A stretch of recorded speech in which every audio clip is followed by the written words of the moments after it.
At the New Year's Eve party, I spent weeks planning. My daughter told me to stay in the kitchen because old people weren't needed in photos.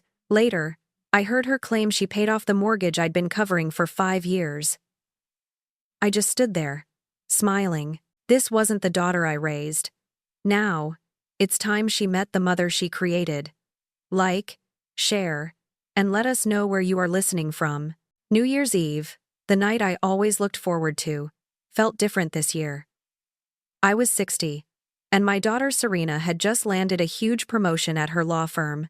I wanted to celebrate her properly, to show her how proud I was, and perhaps, just perhaps, to remind her that I was still here, still capable.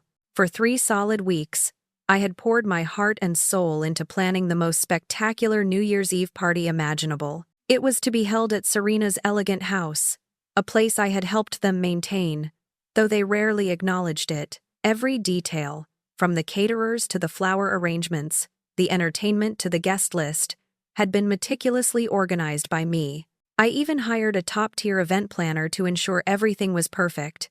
My goal was to impress Serena's new colleagues, her boss, and all the important people she talked about constantly. I wanted them to see Serena not just as a sharp lawyer, but as a woman with a strong, supportive family background, a woman who knew how to host. The night of the party, as I was putting the finishing touches on the appetizer platters in the sprawling kitchen, a voice drifted down from upstairs. It was Serena, her tone sharp, already tinged with the stress of entertaining. "Mom," she called, her voice echoing slightly. "Did you put out the expensive champagne I bought? Not the cheap stuff you drink, right?" A small, familiar prickle started behind my eyes. The cheap stuff you drink. It was always something like that with Serena, a subtle dig that reminded me of my place, or rather, the place she perceived me to be. I swallowed it, as I always did. "Yes, darling," I called back, forcing a cheerfulness into my voice that I didn't feel. "It's chilling perfectly. Everything is ready." I was wearing a new dress tonight, a deep sapphire silk that I had splurged on. It made me feel elegant, beautiful even. Despite my age, I rarely bought anything expensive for myself, preferring to channel my resources elsewhere, but tonight felt special. I wanted to look my best. As guests began to arrive, filling the house with laughter and conversation, I watched Serena glide through the rooms, her arm linked with her husband Liam's. They looked like the perfect power couple, confident and successful. A surge of pride swelled in my chest. She was my daughter, and Liam, though sometimes distant, was a good man. But beneath the pride, there was that familiar ache, the one that came from feeling invisible, from being the orchestrator behind the scenes, never quite center stage. Suddenly, Serena was beside me in the kitchen, her eyes scanning the room, already mentally delegating. "Mom," she said, her voice dropping to a low, urgent whisper. "Can you do me a favor? Just stay in the kitchen when the really important people from the firm arrive. I don't want them thinking this is some kind of family gathering. We need it to feel professional, you know? Like we hired a catering team." My smile faltered. My new dress suddenly felt like a costume, my carefully applied makeup a mask. Stay in the kitchen.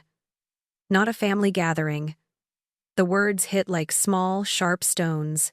I nodded, unable to speak, the ache in my throat too big to swallow this time. "Of course, dear," I managed to croak, retreating further into the warmth of the kitchen, the clatter of dishes, a welcome distraction from the buzzing conversation outside. I ended up in the pantry, ostensibly checking on the dessert wine, but truly just needing a moment of quiet. The rich aroma of spices and stored wines surrounded me, a comforting scent. I closed my eyes, trying to compose myself. It was just Serena being Serena, focused on appearances, always. But it still stung. A small voice broke through my reverie. "Grandma? Why are you in here? Are you playing hide and seek?" I opened my eyes to see my 8-year-old grandson, Noah, peering at me, his face alight with innocent curiosity. He was Serena and Liam's son, a bright, sensitive boy who always seemed to find me when I needed it most. I smiled. A real smile this time. "Something like that, sweet pea," I said, crouching down to his level. Just making sure everything is perfect for Mummy's party. He hugged me tightly, his small arms a balm to my bruised heart. Noah understood. He always made me feel seen. Later, as the party reached its crescendo, a professional photographer named Mark began to set up for group shots in the living room. Serena was directing everyone, her energy infectious. "Mom, can you help me pass these champagne glasses around for the toast?" she asked, handing me a tray laden with delicate flutes.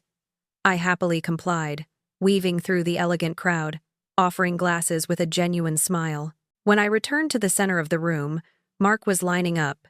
Serena, Liam, Serena's boss, and a few other key figures from the firm. I naturally moved to stand with them, assuming I would be part of the family photo. But Serena caught my eye.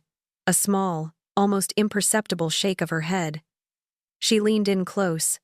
Her voice a low whisper meant only for me, though it felt like a shout in my ear. "Just stay there, Mom. We don't need old people in these shots. It's for the firm's social media, you know, a corporate image." My hands, still holding an empty champagne glass, froze. The smile on my face felt fixed, an agonizing rictus. Old people. The words hung in the air between us, a cruel, invisible barrier. I watched, a statue made of silk and humiliation, as they all laughed and posed, Serena beaming brightly, her arm around Liam, then her boss. She looked triumphant, and I, her mother, the woman who had brought her into the world, who had sacrificed so much for her, was relegated to the sidelines, an irrelevant background detail. I stood there, rooted, watching my daughter erase me from her narrative. The night wound down eventually, the last of the important guests finally departing. The house was quieter, filled only with the faint scent of expensive perfume and leftover champagne. I was in the kitchen, quietly gathering discarded napkins, when I overheard Serena's voice from the living room. She was talking to her boss, who had lingered for a final drink.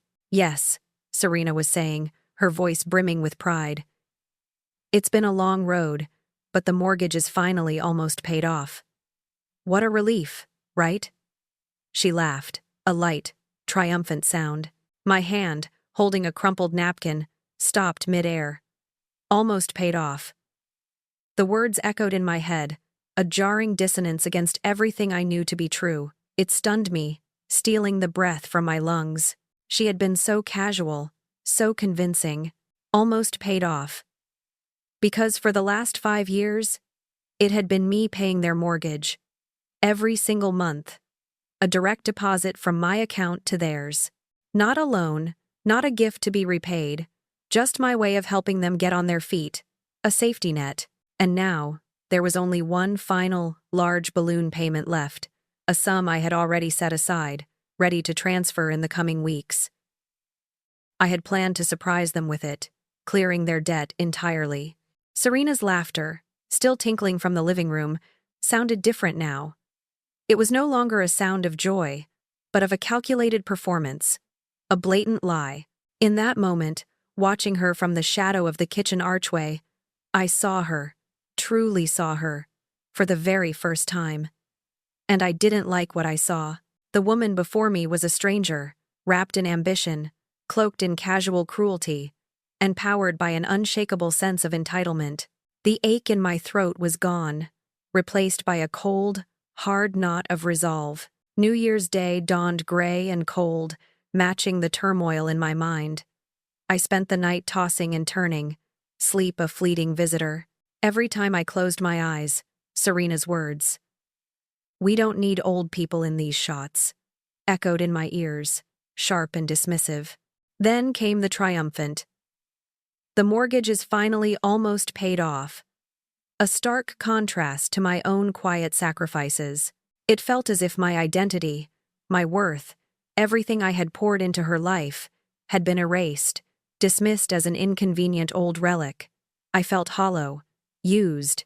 By the time the first hint of morning light crept through the curtains, a cold resolve had settled in my heart.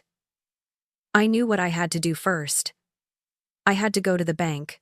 I found Serena in the kitchen, buzzing with an almost frantic energy. She was already on her second cup of coffee, her phone clutched in her hand, scrolling through what I assumed were glowing reviews of her party. Her face was flushed with success, oblivious to the sleepless night I'd endured. "Morning, Mom," she chirped, a wide, triumphant smile on her face. "Wasn't last night amazing?" Mr. Harrison was so impressed. He practically sealed the deal on that new project right there in the living room. She gestured vaguely towards the room where I had been told to hide. She finally looked at me, her smile faltering slightly. "Wow. You look a bit drained. Those dark circles are really showing." She paused, then brightened. "Oh, I know. I have this tiny jar of eye cream. It was a re-gift from someone. I'm sure it's expensive. You can have it. Might help." I forced a weak smile. The offer of a re-gifted eye cream after being told I looked old and drained was almost comical in its insensitivity. "Thank you, dear," I said, my voice flatter than I intended.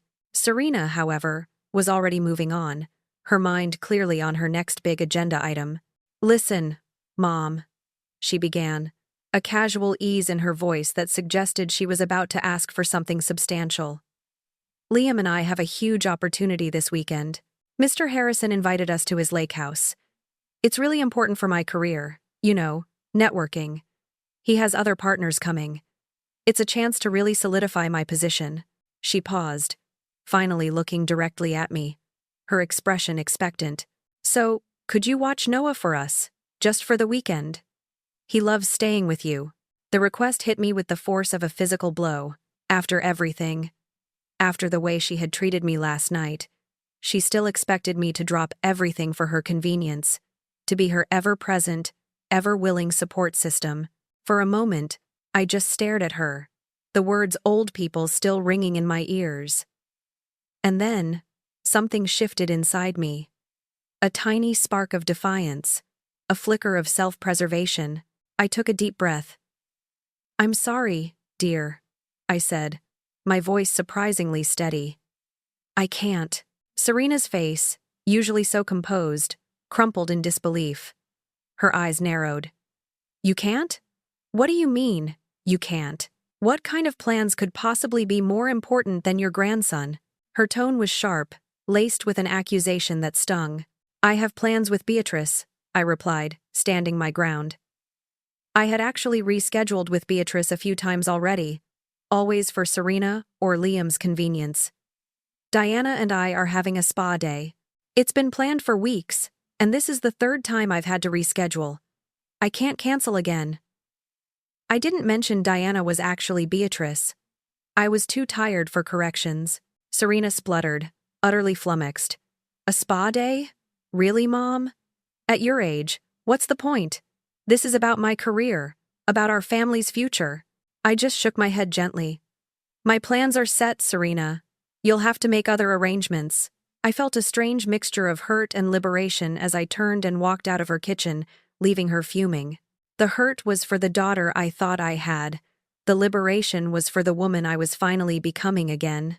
Later that morning, I found myself sitting across from Miss Jenkins, my bank manager, in her quiet, understated office. She was a kind woman, always patient and understanding. I had called ahead, making an urgent appointment. "Good morning, Elara," she said warmly, her smile reassuring. "How can I help you today?" I took a deep breath. "Miss Jenkins, I need to understand something about Serena and Liam's mortgage. The one I've been paying." She nodded, her expression softening. "Of course. Let me pull up the details." She tapped away on her computer. A few quiet clicks filling the silence. "Here it is. Account details for the property at 123 Oak Lane. You've been making monthly payments of $2,100, consistently, for the past 5 years." She paused, looking up at me. "That's a total of $174,000, Elara. A significant sum." The number, laid out so plainly, made my stomach clench. $174,000. My retirement savings, slowly but surely, dwindling. "And the final payment?" I asked, my voice barely a whisper. "The balloon payment," she confirmed. "It's due next week. $43,000. I leaned back in my chair, the weight of the numbers pressing down on me. I started paying. I began, my voice distant, recounting the story I had often told myself, when Serena called me, frantic. She was pregnant with Noah, so emotional, crying about how they were going to lose the house, how they couldn't afford the payments. Liam had just started his new venture, and things were tight. I couldn't bear to see my daughter so distressed, especially with a baby on the way. It seemed like the right thing to do. What any mother would do. Miss Jenkins nodded gently, her gaze empathetic. You did what any mother would do, Elara. You sacrificed for your child, for your grandchild. But as she spoke, the words didn't bring comfort. Instead, they brought a cold, hard question. A fool who had drained her carefully saved retirement funds to prop up a lavish lifestyle her daughter couldn't truly afford, all while being dismissed and disrespected. The final question, the one that had been nagging at me all night, finally emerged. Miss Jenkins, I asked, my voice firmer now, who technically owns the house? Whose name is on the deed for 123 Oak Lane? Whose name is on the deed for 123 Oak Lane? I repeated, the question hanging heavy in the air between me and Miss Jenkins. She typed a few more commands, her brow furrowed in concentration. Then her eyes widened slightly, and she looked up at me, a flicker of surprise in her expression. Well, this is interesting, Elara, she said slowly. According to these records, about 3 years ago, they refinanced, and it shows that you were added as a co-owner on the deed. Did you know about that? My mind reeled. Co-owner? The word hit me like a physical blow. No, I hadn't known. Not in the way she meant. My memory flashed back to a flurry of papers Serena had given me to sign a few years ago. Mom, just some formalities for the bank, she'd said, her tone dismissive but hurried. Liam and I are refinancing to get a better rate. Just sign here, here, and here. It'll make things easier. I had trusted her completely, never even glanced at the fine print, just signed wherever she pointed, assuming it was all routine, a necessary step to keep their financial boat afloat. The thought of reading through pages of legal jargon when Serena was standing over me, tapping her foot, had seemed unnecessary. She was my daughter. Why would I ever question her? Miss Jenkins saw the confusion on my face. Elara? She prompted gently. No, I finally managed to say, the word a ragged whisper. No, I had no idea. She said it was just bank stuff. Paperwork to help them refinance. Miss Jenkins nodded, her expression now a mix of sympathy and concern. Well, Elara, this means you legally own 1/3 of the house. You're not just paying their mortgage, you're actually paying for your own asset. Your name is clearly listed as a co-owner. The revelation washed over me, a tidal wave of betrayal and disbelief. 1/3 owner. All these years, I had believed I was just helping them, keeping a roof over their heads, being the good mother. But they had made me a legal owner without my informed consent, clearly to facilitate their refinancing, probably to secure a better loan interest rate or a larger loan. And Serena, just last night, proudly telling her boss, the mortgage is finally almost paid off, as if it was her monumental achievement, as if my hundreds of thousands of dollars had simply evaporated into thin air. She had presented the house as solely hers, a testament to her success, while simultaneously leveraging my financial contributions and my very ownership. The duplicity was staggering. A new kind of clarity, cold and sharp, settled in my mind. I'd like to cancel the automatic payment scheduled for January 10th, I said, my voice steady, surprising even myself. The final $43,000 balloon payment. It would not be made. Miss Jenkins raised an eyebrow, but nodded. Understood, Elara. I'll make sure that's processed immediately. Is there anything else? Yes, I said, my gaze firm. I need to understand my legal options as a co-owner. What does this mean for me? If the house were to be sold, for example, what are my rights? Miss Jenkins promised to connect me with the bank's legal advisor, her demeanor shifting to a more serious, professional tone. As I left the bank, a profound shift had occurred within me. The invisible woman, the easily dismissed mother, was gone. In her place, a new resolve had taken root. Back in my modest two-bedroom apartment, the stark contrast between my life and Serena's was painfully clear. My simple furniture, the worn but comfortable armchair, the bookshelves filled with beloved, dog-eared novels. It was a home I had worked hard for, carefully saving, always thinking of my future, and Serena's. My sacrifices had always been for her comfort, for her success, and she, in turn, had built a life of luxury on that foundation, a life she presented as entirely her own making. My phone buzzed. It was a text from Serena. "Mom, I need you to come over on Thursday to sign some papers. Just bank stuff. Nothing important, just bank stuff." Nothing important. The words echoed with a hollow ring, a bitter taste in my mouth. My fingers hovered over the keyboard, but I didn't reply. Instead, I opened my email. And there it was, an email thread I wasn't meant to see. Serena, in her haste or carelessness, had accidentally included me on a conversation with a real estate agent named Mark. The subject line read, Listing 123 Oak Lane. Next steps. My heart hammered against my ribs as I read. The agent was confirming their meeting. As discussed, we can list the property for approximately $750,000 once the mortgage is fully paid off next month. The market in your area is strong. We can then proceed with the purchase of the lake house in the Hamptons, as per your specifications. List the house for $750,000. Once the mortgage is fully paid off next month. Buy a lake house in the Hamptons. The pieces clicked into place with sickening clarity. My final balloon payment, due next week, was the key to unlocking their next level of extravagant living. They were going to sell the house I had essentially bought for them, pocket the proceeds, and then use that money to buy their dream lake house, all without a single word to me, their unsuspecting co-owner. The betrayal was complete, absolute. I picked up the phone, my hand trembling slightly, and called Beatrice. "Cancel lunch," I said, cutting straight to the chase. "You need to come over. Now." "Oh, Elara, what's wrong?" Beatrice's voice was immediately concerned. "Everything," I whispered, the word thick with emotion. "I have something to tell you. Something shocking." Beatrice didn't argue. "I'm coming over. Don't argue.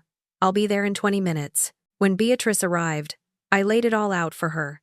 The sleepless night, Serena's dismissiveness, the revelation at the bank, the accidental email. She listened, her usually cheerful face growing increasingly troubled, her eyes widening with each new detail. When I finished, there was a long silence. Then, Beatrice shook her head slowly, her voice low and tight with indignation. "Elara, this is beyond taking advantage. This is exploitation. They made you a co-owner without telling you, knowing you would just keep paying, then plan to sell the house for profit without your knowledge. This is despicable." Her words validated the anger and hurt festering inside me. "I know," I said, my voice firm, devoid of the earlier tremor. "I've already told Miss Jenkins I'm canceling that final payment. They won't get their $43,000 from me." I took a deep, steadying breath. I'm tired of being invisible. I'm tired of being used. The moment Beatrice left, a sense of determined calm settled over me. My first action was to call the bank. I spoke with Miss Jenkins again, confirming that the automatic payment of $43,000, scheduled for January 10th, had indeed been canceled. The relief that washed over me was profound, a weight lifting from my shoulders. Next, I needed advice. Real legal advice. I thought of my late husband, Arthur, and his old colleague, David Sterling. David was a sharp, ethical lawyer, whom Arthur had always respected. I found his number and called his office. His assistant was able to schedule an appointment for me the very next day. As I was making preparations for my appointment, my phone buzzed again. It was Serena, her text message more insistent this time. "Mom, did you see my message about Thursday? It's really important. The closing is next week. The closing is next week." The words hit me hard. She wasn't just considering selling, She had already set the wheels in motion. My final payment was meant to clear the mortgage, allowing her to finalize the sale and pocket the large sum for their lake house dream, all without my knowledge or consent.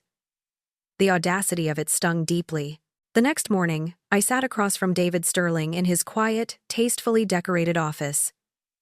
David had kind eyes but a razor-sharp intellect, just as Arthur had described. I recounted everything, starting with the years of hidden mortgage payments, my recent discovery of being a co-owner, and Serena's secret plans to sell the house and buy a lavish lake house with the proceeds. I watched David's expression carefully. He listened intently, nodding occasionally, making notes. When I finished, David leaned back, his fingers steepled under his chin. "Elara," he began, his voice calm and reassuring. "Let me be very clear. Serena cannot legally sell that house without your signature. As a co-owner on the deed, you have a 1/3 legal claim. Any attempt to force a sale without your agreement would be extremely difficult for her, if not impossible, without a legal battle that would be both costly and messy for her and Liam." A surge of power, unfamiliar yet exhilarating, coursed through me. For years, I had felt powerless, a background character in my own family's drama. Now, I held a significant card. "Furthermore," David continued, "you are under no obligation whatsoever to make that final payment.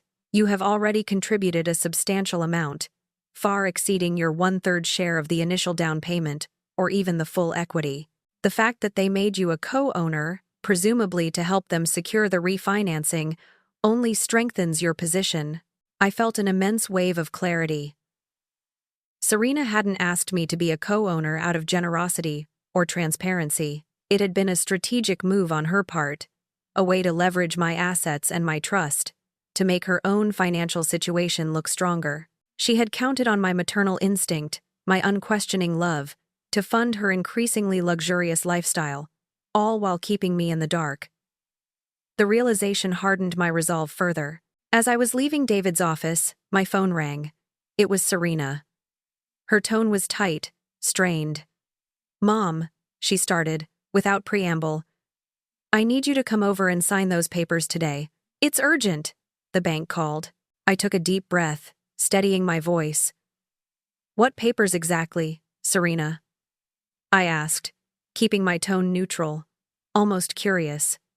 "Does it have anything to do with selling the house?" There was a noticeable pause on the other end, a sharp intake of breath. "How did you—" "I mean, yes," she stammered, clearly thrown off guard. "We're considering some options. A good investment opportunity came up, and we might be selling and buying something else." She was clearly trying to regain her composure, to spin the narrative. I cut her off, my voice calm but firm. "I'm not signing anything. And I've canceled the final mortgage payment." The silence on the line was deafening for a beat, then Serena's voice exploded. It shifted from shock to pure, unadulterated anger. "What? Then you did what? Mom, you can't be serious. You can't just cancel it." "Yes, Serena, I can," I said, my voice unwavering. "Because I know about the co-ownership. I know my name is on the deed, and I've already spoken to a lawyer, David Sterling, about my rights. So don't even try to make this about my age or my mental capacity." Her anger instantly deflated, replaced by a desperate, pleading tone, a clear attempt at emotional blackmail. "Please, Mom, if not for me, then for Noah. You wouldn't want your grandson to lose his home, would you? This house is all he knows. What will he do?" She used Noah's name, something she rarely did unless she wanted to manipulate me. The audacity of using my innocent grandson as a pawn in her schemes filled me with a cold fury. I saw through the manipulation immediately. This wasn't about Noah losing his home. It was about her losing her lake house, her next big acquisition. "Serena," I said, my voice a steely calm, "I've made my decision. The payment is canceled. And as for Noah, I assure you, he will be fine. Perhaps even better than fine." Another moment of silence. Then Serena's voice, sharp and cutting, came back. "Fine. Fine. Then come over right now. 4 o'clock. We need to talk about this face to face. 4 o'clock it is, I said, and hung up the phone. The trap was set. The tension is about to explode in part 5. What will Elara do when faced with her daughter's fury and her son-in-law's betrayal? You won't want to miss a single word. Like, share, and subscribe to keep up with Elara's story. After my call with Serena, I spent 2 hours in a quiet coffee shop, sipping lukewarm tea and mentally rehearsing the confrontation. Serena's texts kept pinging my phone, each one growing more frantic and demanding, but I ignored them all. I needed to be clear-headed, strong. I was ready. Promptly at 4 p.m., I pulled up to Serena's house. Liam's car was already in the driveway, a sleek, expensive SUV. My heart tightened slightly. So, she had called him for reinforcement. Good. It meant I wouldn't have to explain things twice. As I approached the front door, it was yanked open with surprising force. Serena stood there, her face flushed, eyes blazing with a mixture of fury and panic. "Get in here," she snapped, stepping aside just enough for me to enter. The living room, still faintly smelling of stale champagne from the New Year's party, felt charged with tension. Liam was pacing back and forth, his usually calm demeanor replaced by an agitated energy. He stopped when he saw me, his expression grim. "Edith," he began, his voice tight. "Serena tells me you've decided to stop helping us with the mortgage." I met his gaze, my own steady. "Not exactly, Liam," I replied, choosing my words carefully. "I've decided to stop being taken advantage of." Serena scoffed, stepping forward, her hands on her hips. "Taken advantage? Mom, how can you say that after everything we've done for you? We let you stay here, babysit. You even got to come to my party." Her voice rose in pitch with each accusation.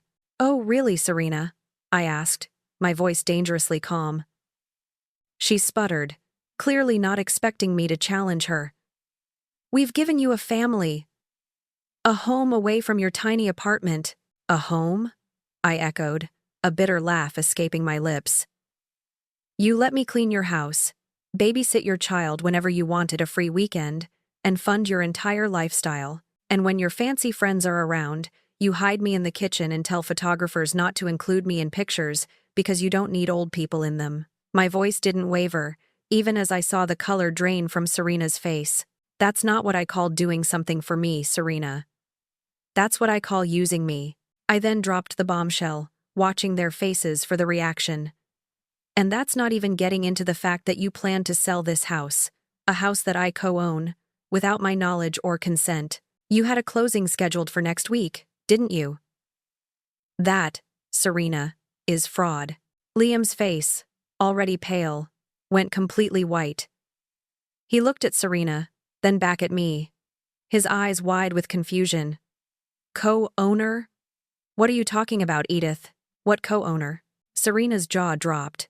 She opened her mouth, then closed it again, clearly trying to find an excuse, a lie. Liam, however, wasn't letting it go. He turned on Serena, his voice rising in disbelief. "You did what? You put her name on the deed? Why didn't you tell me? You told me your payments were from a trust fund set up by your grandmother, not from your mother." Now it was my turn for a moment of shock. A trust fund? So Serena hadn't just lied to me. She had lied to her own husband too, concocting an elaborate story to explain the steady stream of money I was providing. The depth of her deceit was truly staggering. "Well, Liam," I said, my voice cutting through Serena's attempts to interrupt, "it turns out your wife has been quite creative with her finances. But the fact remains, you cannot sell this house without my signature, and I will not be signing anything." Serena's composure, already fraying, completely broke. Her eyes darted between Liam and me, tears welling up. "You can't do this to us, Mom. You just can't. We've already put a deposit down on the lake house. A non-refundable deposit. You'll ruin everything." "Your choices, Serena," I said, shrugging slightly. "Not mine."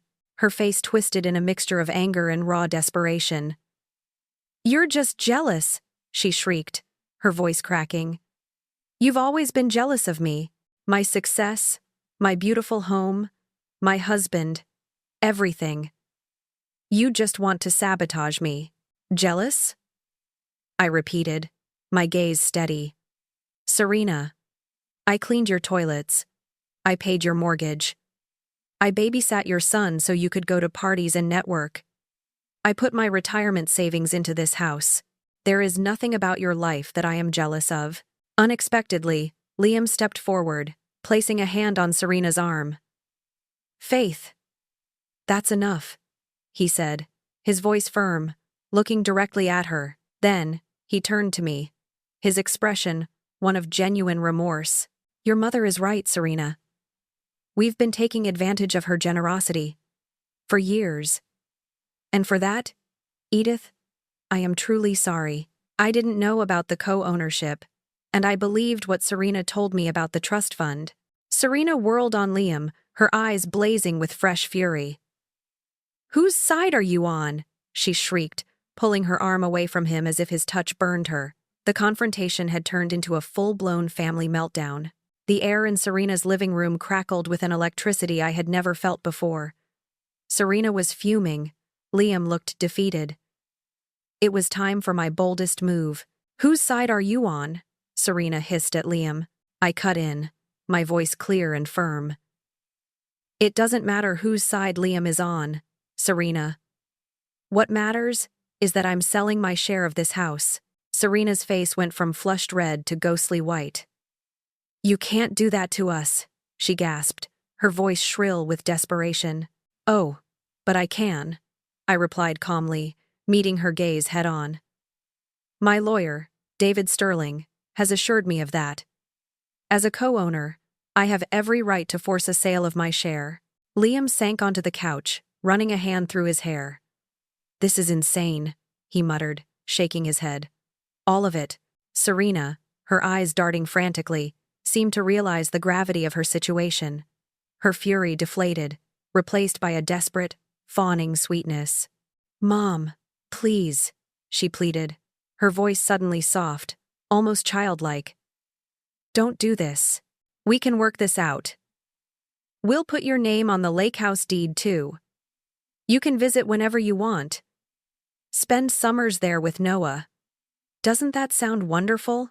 The offer felt hollow, a transparent attempt to buy me off with another flimsy promise. No, Serena, I said, shaking my head. It doesn't sound wonderful. I don't want to be an afterthought in your life that you trot out when it's convenient or hide away when it's not. I'm not a bargaining chip for your next property. Then what do you want? She cried, throwing her hands up in exasperation. Just tell me what you want, and we'll do it. I took a deep breath, looking from Serena to Liam, who watched me with a mix of despair and perhaps a sliver of understanding. I want you to grow up, Serena, I said, my voice heavy with years of unspoken frustration. I want you to take responsibility for your own life, for your own choices, and for your own finances. And I want you to stop exploiting mine. Serena started to protest, but Liam cut her off, his voice surprisingly authoritative. Stop, Serena, just stop. Your mother is right. We've been living beyond our means, relying on her, and it's not fair. It's not right.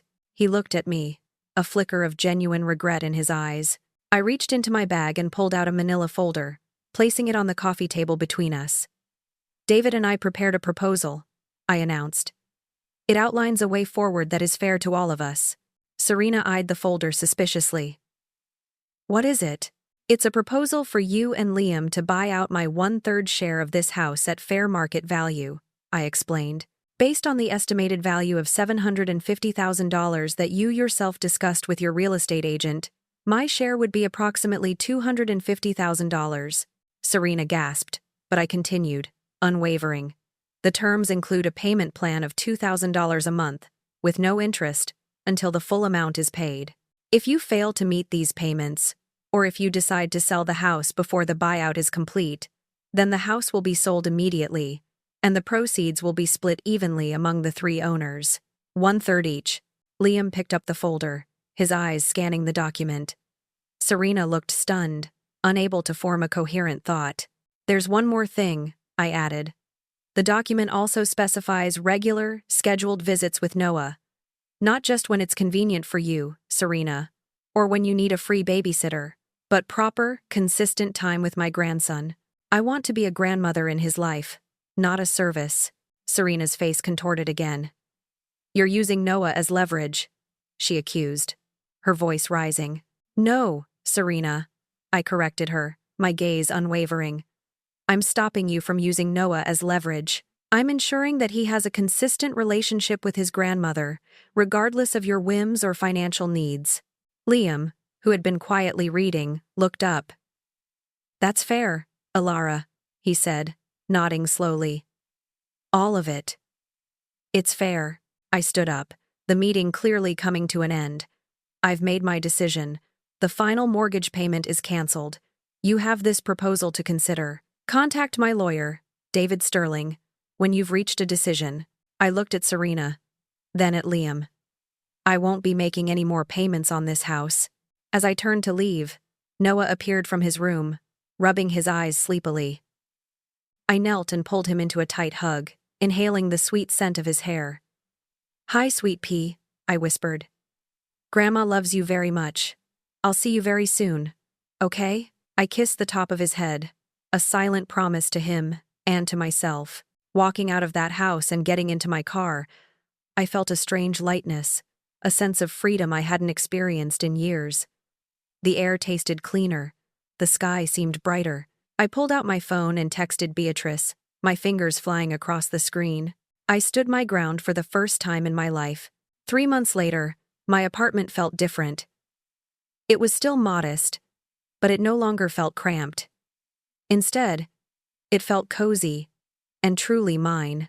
I had spent some of the time redecorating, painting the walls a soft sage green, arranging my books and pictures with a new sense of purpose. Every corner reflected me, not just an afterthought. Just last week, Liam had called. His voice, for the first time in a long while, sounded genuinely relieved. Elara, he'd said, I just wanted to confirm that the first payment for your share has been transferred to your account. A small, quiet victory. Serena and Liam had agreed to my terms. They would pay me monthly for my 1/3 share of the house. And more importantly, Noah would have regular, scheduled visits with me. Liam had really stepped up. He seemed to have taken over managing their finances, and surprisingly, he was the one actively maintaining the family relationships, carefully arranging my visits with Noah. Serena might come along when I drop him off this Saturday, Liam had mentioned tentatively on the phone. My heart had skipped a beat. Serena? The thought of facing her again, of seeing her without the protective shield of anger or righteous indignation, brought a mix of apprehension and a strange, hopeful curiosity. Beatrice's words, spoken weeks ago, echoed in my mind. Sometimes, love means setting boundaries. With the first payment in my account, I indulged in a long-desired extravagance. I bought several large planters and various herbs and flowers, starting a container garden on my balcony. As I was picking out some vibrant petunias, I bumped into Miss Jenkins from the bank. Elara, she exclaimed, her face lighting up. I heard you stood your ground. I'm proud of you. It takes a lot of courage to do what you did. Her words were a balm, affirming my choices. Saturday arrived, bright and clear. At exactly 10 a.m., a familiar happy bounce reached my door. Noah. He burst in, his eyes shining with excitement. A small backpack slung over his shoulder. Grandma, guess what? Dad said we can make cookies. Liam followed him, carrying a larger bag for Noah's stay. His expression was a bit strained, but he managed a polite smile. Hi, Elara, he said. Noah's all set. Then, I saw her. Serena was hanging back by Liam's car, her arms crossed, her expression guarded. She looked thinner, perhaps a little tired, but also different, less sharp, less aggressive. Liam exchanged a brief, knowing glance with me, then handed over Noah's bag. I'll pick him up tomorrow evening, he said. He gave Noah a quick hug and then, with another glance at Serena, got into his car and drove away, leaving Serena and me to face each other. The silence that followed was thick, heavy with unspoken words. Serena shifted her weight, avoiding my gaze, looking down at her shoes. I waited, not prompting, just breathing, allowing the silence to do its work. Finally, she spoke, her voice barely a whisper, almost lost in the morning air. Mom, I've been thinking a lot about what happened. Everything. About New Year's Eve. About the mortgage. About everything. You were right. I've been selfish and entitled, and I've taken you for granted for, well, forever. My heart gave a small jolt. It was an apology. A real, honest apology. It was the first time she had ever truly acknowledged her behavior, not just tried to excuse it. Liam and I are seeing a financial counselor, she continued, still not looking at me fully, to figure out our budget, to learn to live within our means.